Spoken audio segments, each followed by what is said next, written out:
...2009 yılından beri birçok konuda raporlarımızla, çalışmalarımızla gerek yurt içinde gerek yurt dışında efkar umumiyi aydınlatmak üzere muhtelif raporlarımız yayınlandı.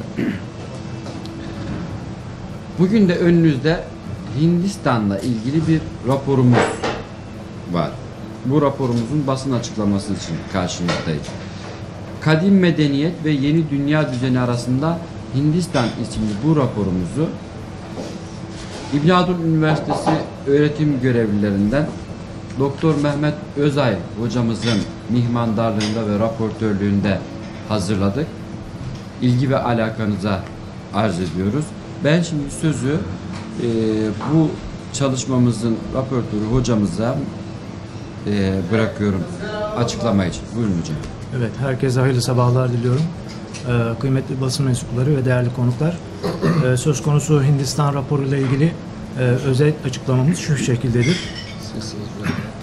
Birbirleriyle güçlü işbirliği kurma ihtimali bulunan ülkeler arasında gerilim ve düşmanlığı tırmandırma ya da hiç olmazsa söz konusu devletleri birbirinden uzak tutma politikası, batılı küresel sistemin kendisine rakip ve düşman olarak gördüğü devletlere karşı izlediği stratejilerin başında gelmektedir.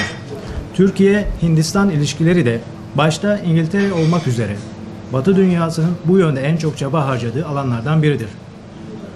Batılı üst aklın Türkiye ile Pakistan arasındaki kardeş ülke yaklaşımını Türkiye'yi Hindistan'ın karşısında konumlandırmak için bir araç olarak kullanması ve İngiliz emperyalizminin Hindistan'ı işgal sürecinde ürettiği Müslüman-Hindu çatışmasını bahane ederek yerli toplumların kendi kendilerini yönetemeyecekleri düşüncesini yerleştirmeye çalışması ve bu durumun en tipik örneklerindendir. Buna karşın İngiliz sömürge yönetimiyle mücadelede Hindistan milliyetçiliği çatısı altında Müslümanlarla Hinduların bir araya gelmesi Hindistan ulusal direnişinin en dikkat çekici yanlarından biri olmuştur. Küresel güçlerin bu tip tuzaklarının önüne geçmek için Türkiye ve Hindistan arasındaki ilişkilerin güçlendirilmesi öncelikle söz konusu ülkelerin birbirini iyi tanımasıyla mümkündür. Bu bağlamda Türkiye-Hindistan ilişkilerinde tarihi referansların bir çıkış noktası olabileceğine kuşku bulunmamaktadır. Türkiye'nin Avrupa ve Asya, Hindistan'ın ise Batı Asya ve Uzak Doğu, Güneydoğu Asya arasındaki jeostratejik konumu ile iki ülkeyi birbirine yaklaştırmada önemli bir referans niteliğindedir.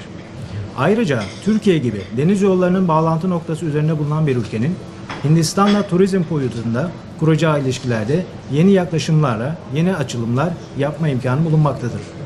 Hindistan'la hemen her alanda ilişkileri geliştirme imkanına sahip olan Türkiye, tıpkı 1956'da Pakistan-Afganistan sınır anlaşmazlığında olduğu gibi son dönemde küresel bir sorun haline gelen Hindistan-Pakistan arasındaki Keşmir sorununun çözümünde de katkı sunabilir.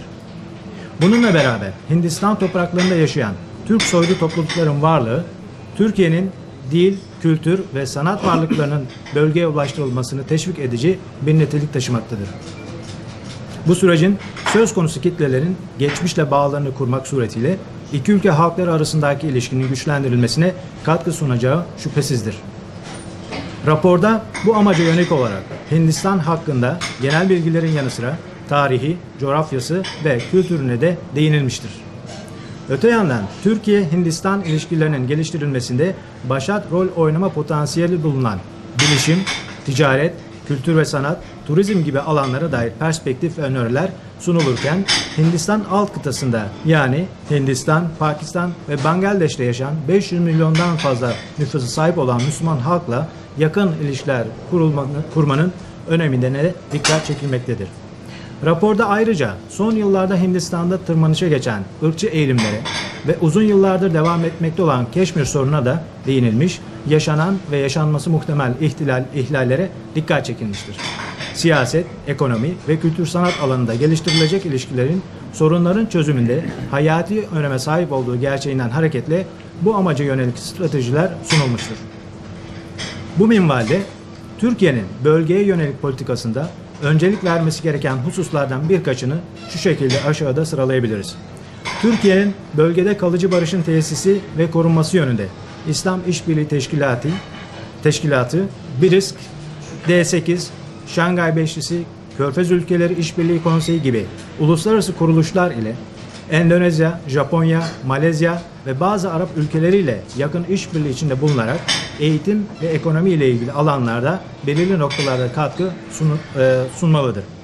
Türkiye, Hindistan alt kıtasındaki her üç ülkeyle de Hindistan, Pakistan ve Bangladeş'le ilişkilerinde tarafları ortak paydada buluşturacak politikalara yönelmeli ve bu alanda öncülük etmelidir.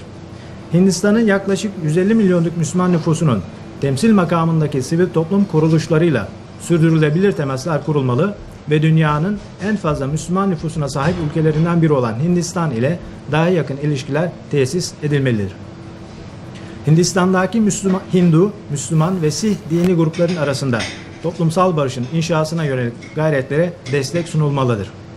Hindistan, Bangladeş ve Pakistan ile eğitsel, dini, kültürel ve siyasi ilişkiler bölge barışına hizmet edecek şekilde çok yönlü ve sürdürülebilir olarak yapılandırılabilir. Hindistan'ın farklı etnik ve dil gruplarından çok sayıda öğrencinin Türkiye'de öğrenim görmesi sağlanmalıdır.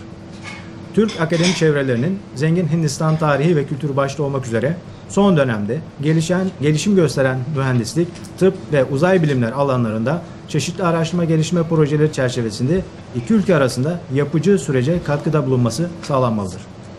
Turizm ve kültürel değişim programlarıyla toplumların birbirlerini yakından tanıması teşvik edilmelidir. Tarihi, dini, siyasi, sosyal ve ekonomik alanlarda ekonomik araştırmalar geliştirilmeli ve çeşitli enstitüler vasıtasıyla ortak çalışma grupları kurulmalıdır. Çalışmamız temel olarak tarihsel süreçte birbirini etkilemiş iki kadim medeniyetin varisleri konumundaki Türkiye ve Hindistan'ın Batı'nın kolonyalist dönemden kalma bir alışkanlıkla aralarında oluşturduğu ön yargıları aşarak bölge Müslümanlarının da yararına yapıcı ilişkiler tesis etmelerine katkı sağlama amacı taşımaktadır. Teşekkür ederim.